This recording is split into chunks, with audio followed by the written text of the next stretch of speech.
जय हिंद दोस्तों। आज हम लोग पढ़ेंगे लाइंस एंड एंगल्स, रेखा और कोण। ये एक चैप्टर है। इसमें हम लोग पहले पढ़ेंगे रेखा के बारे में। रेखा में क्या क्या पढ़ेंगे? एक तो पॉइंट, बिंदु, प्लेन, समतल, लाइन, रेखा, रे, किरण, लाइन सेगमेंट, रेखाखंड, पैरेलल लाइन, समांतर रेखा, परपेंडिकुलर लाइन, लंब रेखा और इंटरसेक्टिंग लाइन, प्रतिच्छेदक रेखा। पॉइंट, बिंदु, जैसा कि यहाँ एक डॉट से दर्शाया गया है। इसको बिंदु एक स्थान को दर्शाता है। इसका कोई आकार नहीं होता, ना लंबाई, ना चौड़ाई, ना गहराई, और इसका कोई आयाम भी नहीं होता है। मतलब ये डायमेंशनल नहीं होता है, इसमें कोई डायमेंशन नहीं होता है। इसको कागज पर एक बिंदु के रूप में दर्शाया जाता है। कॉलिनियर लाइन किसको बोलेंगे? कॉलिनियर लाइन बोलेंगे संरेख बिंदु। कि अगर कोई एक लाइन है और इस पे तीन या तीन से ज्यादा रेखाएं हैं, बिंदु हैं, तो उस रेखा पर ये तीनों बिंदु को हम लोग क्या बोलेंगे? संरेख बिंदु बोलेंगे। संरेख बिंदु उस बिंदु को कहते हैं जिसमें तीन या तीन से अधिक बिंदु एक ही रेखा पर स्थित हो, तो उसे क्या बोलेंगे? संरेख बिंदु बोलेंगे। दूसरा है असंरेख बिंदु। किसको बोलेंगे? वैसी तीन से या तीन तीन या तीन से अधिक बिंदु जो एक रेखा पर स्थित नहीं। जैसे एक यहाँ पे बिंदु है, एक यहाँ पे बिंदु है, एक यहाँ पे बिंदु है, तो ये एक स्ट्रेट लाइन सीधी रेखा पे स्थित नहीं है। अगर यहाँ से खींचेंगे तो इधर नहीं है, एक छूट जा रहा है। इधर से खींचेंगे तो इधर छूट जा रहा है, इधर से खींचेंगे तो इधर छूट जा रहा है। तो ये तीनों क्या है? अलग अलग है, तो इसलिए असंरेख बिंदु को। बिंदु की कुछ विशेषताएं हैं। क्या है? एक बिंदु से अनंत रेखाएं गुजरती हैं, और या कह सकते हैं कि अनंत रेखाएं खींची जा सकती है। जैसा कि यहाँ पे हम लोग देखेंगे, पी एक बिंदु है और इससे अनंत रेखाएं खींच सकते हैं हम लोग। एक इधर हो गया, इतना फिगर में आप देख सकते हैं बहुत सारे रेखाएं खींची हुई है, और भी हम लोग रेखा खींच सकते हैं। यानी कि एक बिंदु से होकर अनंत रेखाएं खींची जा सकती है। लेकिन वही अगर दो बिंदु दिया हुआ है तो उस बिंदु से होकर केवल एक और एक ही सरल रेखा खींची जा सकती है। जैसा कि आप देख सकते हैं, अगर दो बिंदु, एक बिंदु यहाँ दिया हुआ है, एक बिंदु यहाँ दिया हुआ, अगर एक सरल रेखा खींचना है तो सिर्फ और सिर्फ एक ही रेखा खींची जा सकती है। प्लेन किसको कहते हैं? समतल। कहता है समतल एक सतह होता है जो अनंत तक फैला होता है। समतल एक सपाट दो आयामी सतह को बोलते हैं। इसमें सभी दिशाओं में अनंत तक फैला होता है। अगर आप देखें तो लंबाई भी अनंत तक रहेगा और चौड़ाई भी अनंत तक रहेगी, तो इसको हम लोग क्या बोलेंगे? समतल बोलेंगे। अगर एक छोटा सा देखा जाए, ये एक चतुर्भुज है, तो इसमें लंबाई है, इसमें चौड़ाई है, तो ये भी एक सतह पे है जिसमें कौन सा दो डायमेंशन है? एक लंबाई है और एक चौड़ाई है। ये दो दिशा है लंबाई और चौड़ाई का, तो ये एक सतह पे। वैसे ही जो सतह होता है वो अनंत तक होता है, लंबाई भी चौड़ाई भी, दो डायमेंशन होता है इसमें, दो आयाम होता है। उसके बाद देखेंगे हम लोग रेखा को लाइन बोलते हैं। कहता है रेखा असीमित लंबाई वाली ज्यामितीय आकृति होती है जिसकी चौड़ाई भी नहीं होती और मोटाई भी नहीं होती। इसमें सिर्फ अगर होती है तो क्या होती है? लंबाई होती है। क्या होती है? सिर्फ और सिर्फ लंबाई होती है। यहाँ पे देखा जाए ए बी एक रेखा है, तो इसको कैसे रिप्रेजेंट करेंगे? ए बी कैप्स में लिखेंगे और उसके ऊपर एक तीर का निशान जो कि दोनों साइड में जाता हो, तो इसको हम लोग रेखा के रूप में निरूपित करते हैं, दर्शाते हैं। कुछ जगहों पे क्या है, अगर इसको ए बी लाइन लिख करके अगर एक लाइन होता, रेखा होता, तो इसको अगर स्मॉल लेटर में लिखते तो छोटी एल लिख सकते हैं, छोटी एम लिख सकते हैं, यानी दो तरह से इसका नाम दे सकते हैं। एक तो कैप्स में अगर दे रहे हैं तो दोनों जगह देना होगा, जैसे ए बी सी डी, और अगर स्मॉल में दे रहे हैं तो बोल सकते हैं ए एक रेखा।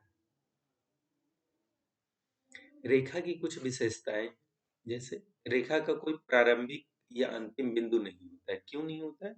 क्योंकि ये इसमें सिर्फ लंबाई, और अगर इधर देखें तो ये अनंत तक जा रहा है और इधर भी अनंत तक जा रहा है, तो इसकी लंबाई हम लोग नहीं माप सकते। ये लंबाई में क्या होता है? अनंत होता है। इसे उस पर स्थित दो बिंदुओं से प्रदर्शित किया जाता है, जैसा कि अभी बताया ए बी, और इसके ऊपर लिख दिए। तो ये जैसे कि लिखे, इसको हम लोग पढ़ेंगे ए बी एक रेखा है। जैसे यहाँ भी है रेखा ए बी, या ए बी के ऊपर अगर एरो दे दिए, दोनों साइड में तीर दे दिए, तो इसको पढ़ेंगे ए बी एक रेखा है। रेखा का प्रकार देखेंगे कौन कौन सा है। एक तो सरल रेखा स्ट्रेट लाइन, कर्व लाइन वक्र रेखा, हॉरिजॉन्टल लाइन जिसको क्षैतिज रेखा बोलते हैं, वर्टिकल लाइन जिसको लंबवत रेखा बोलते हैं, डायगोनल लाइन जिसको तिरछी रेखा बोलते हैं। सबसे पहले देखेंगे स्ट्रेट लाइन, सरल रेखा कहते हैं जिसको। सरल रेखा दो बिंदुओं के बीच की सबसे छोटी दूरी होती है। अगर यहाँ एक बिंदु ले लिया जाए, यहाँ बिंदु ले लिया जाए, तो जो सबसे नजदीक शॉर्टेस्ट डिस्टेंस जो है, सबसे नजदीक इसको मिला सकते हैं, तो एक सरल रेखा सीधी रेखा से ही मिला सकते हैं। अगर कहीं थोड़ा सा भी डिस्टेंस ज्यादा होगा तो ऊपर नीचे हो जाएगा। और आगे जाकर के हम लोग रेखा का मतलब सरल रेखा ही हर जगह समझेंगे। एक रेखा खींचना, इसका मतलब सरल रेखा खींचना है। बाकी जहां रहेगा कि एक तिरछी रेखा खींचना है, वक्र रेखा खींचना है, तो वहां क्लियर किया जाएगा। नहीं तो अगर एक रेखा खींचिए तो वो कौन सा रेखा होगा, सरल रेखा होगा। जैसा कि बताया, इसको कैसे नाम देना है। अगर ये ए है और ये बी है, तो इसको ए बी, ए बी एक रेखा है। या तो लिखेंगे कि ए बी एक रेखा है, या रेखा A B. Curve line, curve line मतलब वक्र रेखा। वक्र रेखा सीधी नहीं होती, जो टेढ़ा मेढ़ा हो गया उसको हम लोग क्या बोलेंगे, वक्र रेखा बोलेंगे। और यह विभिन्न बिंदुओं पर अपनी दिशा बदलती है। जैसे देखें, ये इधर चला गया, फिर इधर चला गया, फिर इधर चला गया, फिर इधर चला गया, तो ये एक कर्व लाइन है। यहाँ भी देखें, ये एक कर्व लाइन है, ये एक कर्व लाइन है। अगर यही इस बिंदु से इस बिंदु तक एकदम शॉर्टेस्ट डिस्टेंस रहता है, एकदम जो सबसे कम दूरी हो सकता है, तो ये कौन सा सरल रेखा बनता है। लेकिन ये घूमते हुए जा रहा है, तो कौन सा है, वक्र रेखा। यहाँ भी देख सकते हैं PQ एक कौन सा रेखा है, वक्र रेखा है। हॉरिजेंटल लाइन जिसको बोलते हैं क्षैतिज रेखा, जो रेखा बाएं से दाएं या दाएं से बाएं की ओर जाती है। अगर यहाँ पे देखें, अगर यहाँ से देख रहे हैं तो ये बाएं से दाएं जा रहा है, और यहाँ से दाएं से बाएं जा रहा है, तो इसको हम लोग क्या बोलते हैं, हॉरिजेंटल लाइन बोलते हैं जनरली। ये देखिए, इसको पड़ा लाइन भी बोल सकते हैं, ये पड़ा हुआ है। ये मान लिया CD है, तो यहाँ बोलेंगे CD एक हॉरिजेंटल लाइन है। CD एक कौन सा रेखा है, क्षैतिज रेखा है। उसके बाद वर्टिकल लाइन, जो ऊपर से नीचे या नीचे से ऊपर की ओर जाती है। यहाँ से देखें, ये लाइन कहाँ जा रहा है, ऊपर की ओर जा रहा है। और यहाँ से ये लाइन, जो एक ही लाइन है, नीचे की ओर जा रहा है, मतलब ऊपर और नीचे की ओर जा रहा है। इसको हम लोग कौन सा रेखा बोलते हैं, लंबवत रेखा बोलते हैं। डायगोनल, डायगोनल लाइन जिसको बोलते हैं हम लोग तिरछी रेखा, कहता है जो रेखा झुकी हुई होती है, न तो क्षैतिज होती है और न ही लंबवत होती है। ये बोलेंगे जो ना तो पड़ा हुआ रेखा हो और ना ही तो खड़ा रेखा हो, मतलब जो न क्षैतिज हो न लंबवत हो, टेढ़ा हो, उसको हम लोग क्या बोलेंगे, तिरछी रेखा बोलेंगे। यहाँ पे देखें, ए बी एक कौन सी रेखा है, तिरछी रेखा है।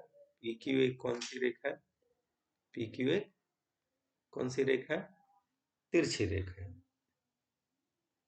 उसके बाद हम लोग देखेंगे रे, जिसको बोलते हैं किरण।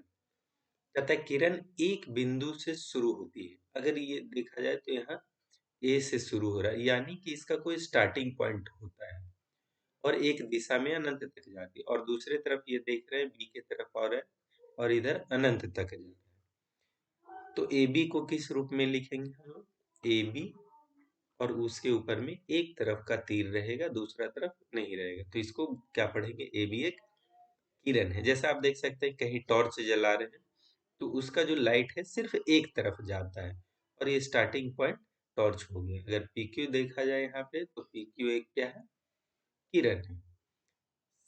सेम वैसे ही होता है, अगर सूर्य है तो उसका किरण चारों तरफ बाहर की तरफ निकलता है। अगर यहाँ देखा जाए Mn, तो Mn एक क्या है, किरण है। उसके बाद देखेंगे लाइन सेगमेंट, जिसको बोलते हैं हम लोग रेखाखंड। रेखाखंड वह रेखा का वह भाग होता है जिसके दो सिरे निश्चित होते हैं। अब देखिए यहाँ पे दोनों निश्चित है, ए पॉइंट यहाँ होगा, बी पॉइंट यहाँ होगा, इसके आगे ये नहीं जाएगा, तो इसको हम लोग क्या बोलेंगे, रेखाखंड बोलेंगे, लाइन सेगमेंट बोलेंगे। ए बी अगर एक रेखा है तो ए बी के ऊपर सिर्फ एक खींच दिया जाए, इसमें कहीं भी एरो नहीं होगा, कहीं भी तीर नहीं होगा, तो इसको हम लोग पढ़ेंगे कि ए बी एक रेखाखंड है। ए बी एक क्या है, रेखाखंड है। उसके बाद देखेंगे लाइन पेयर, रेखा युग्म। अभी तक एक एक लाइन दिख रहे थे, सिंगल लाइन, अब एक से ज्यादा लाइन रहेगा तो रेखा युग्म हो गया। इसमें कौन कौन सा, पैरेलल लाइन है जिसको समांतर या कहीं कहीं समानांतर रेखा बोलते हैं, परपेंडिकुलर लाइन जिसको लंब रेखाएं बोलते हैं, इंटरसेक्टिंग लाइन जिसको प्रतिच्छेदक रेखा, ट्रांसवर्सल लाइन जिसको तिर्यक छेदी रेखाएं, कॉलिनियर लाइन सहरेखीय रेखाएं। सबसे पहले देखेंगे पैरेलल लाइन, जिसको बोलते हैं समांतर या समानांतर रेखाएं। कहता है parallel lines are the lines that never intersect and remains at constant distance from each other.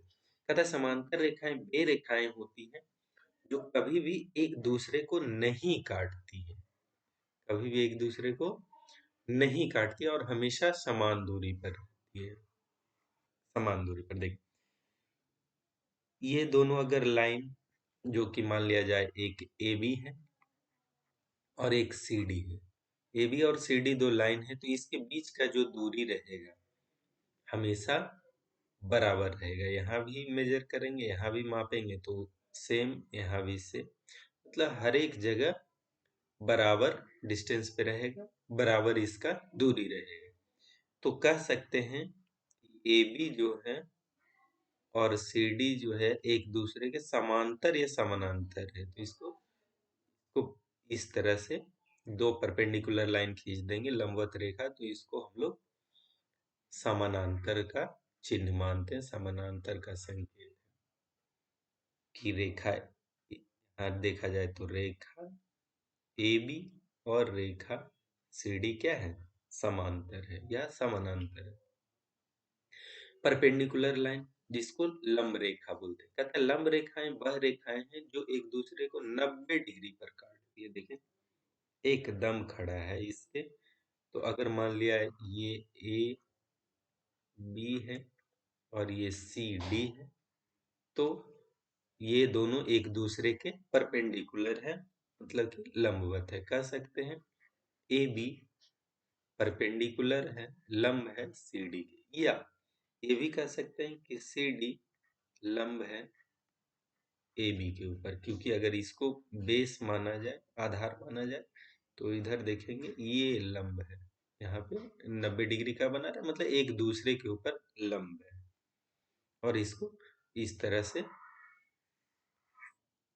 लिख सकते हैं कि रेखा सी डी जो है ए बी के ऊपर लंब है, या ए बी लंब है सी डी के ऊपर।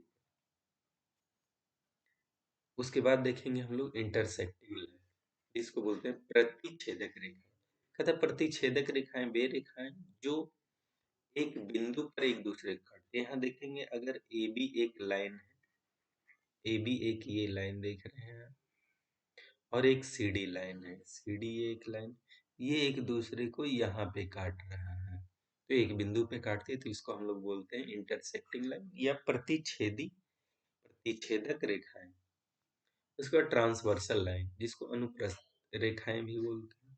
ट्रांसवर्सल लाइन क्या होता है, अनुप्रस्थ रेखाएं वह रेखाएं जो दो या दो से अधिक रेखाओं को काटते हैं। जैसे देख रहे हैं यहाँ पे दो रेखा है, ये मान लिया कि एक रेखा एल है, एम है, और एल और एम ये दोनों रेखाओं को कौन काट रहा है, एन काट रहा है। अगर एक और भी रेखा होता है बीच में, ये मान लिया पी है, एल पी और एम को कौन सा रेखा काट रही है, एन रेखा काट रही है, तो ये ट्रांसवर्सल लाइन हो जाएगा, अनुप्रस्थ रेखा हो जाएगा। यहाँ भी देख रहे हैं ये समांतर नहीं, अगर ये आर है, ये एस है और ये टी है, और और एस को कौन काट रहा है? टी काट रहा है। उसके बाद कॉलिनियर लाइन, जिसको बोलते हैं सह रेखीय रेखाएं। कहते हैं सह रेखीय रेखाएं वे रेखाएं होती है जो एक ही सीधी रेखा पर होती है। यह रेखाएं या तो पूरी तरह से एक दूसरे को ढक लेती है या एक ही सीध में ऊपर रहती है। जैसा आप देख रहे हैं, ए बी लाइन एक ऊपर है पहले, और उसी के ऊपर फिर एक लाइन है सी डी।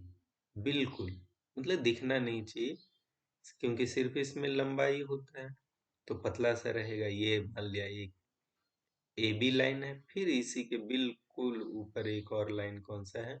सी डी है। तो इसको कौन सा बोलेंगे? कॉलिनियर लाइन बोलेंगे। जय हिंद दोस्तों।